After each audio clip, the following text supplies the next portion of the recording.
நான் உங்க அருமை பெருமை தெரியாம இருந்துட்டேனே. நீங்க யாருண்ணா? நான் அண்ணன். இல்லண்ணா. என்னது இல்லையா? என் தெய்வம் அண்ணா. தம்பி என் தெய்வம். இனிமே காலங்காத்தால முழிச்சா அது உங்க மூஞ்சில தானே முழிப்பேன். என்னடா அது? சும்மா இருங்கண்ணா. நீங்க என்ன சாதாரணமான ஆளா? என்ன பொறுத்த வரைக்கும் அன்பா வளர்க்கறதுல அம்மா மாதிரி, அப்படி அரவணைச்சு வளர்க்கறதுல அப்பா மாதிரி, இப்படி சொல்லி கொடுக்கறதுல வாத்தியார் மாதிரி. எப்படி விட்டா ஒரே அடியா போறிய. பாசத்தை ரொம்ப காட்டி என்ன மூழ்க அடிச்சிடாத. நான் தியேட்டருக்கு போறேன். எவ்வளவு கும்பிடுமோ கும்பிட்டு பின்னாடியே வந்து சரி. சரி என்ன இந்த பாரு, ரொம்ப தொடச்சு போட்டோ ஓட்டை ஆக்கிறாத என்ன.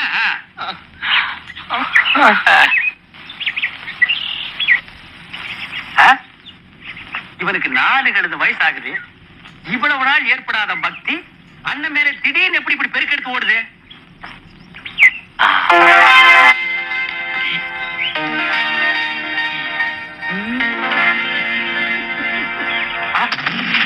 என்ன இருந்தது? உன் போட்டோ கூட இந்த வீட்டுல சுதந்திரமா பார்க்க முடியாது இல்லையே. அந்த ஆள் மூஞ்சிக்கு பின்னாடி உன் போட்டோ வச்சு பார்க்க வேண்டியது இருக்கு. இந்து, நீயே சொல்லு, காலங்காத்தால அந்த ஆள் மூஞ்சியில முழிச்சா அந்த நாள் வழங்குமா? டேய் அண்ணா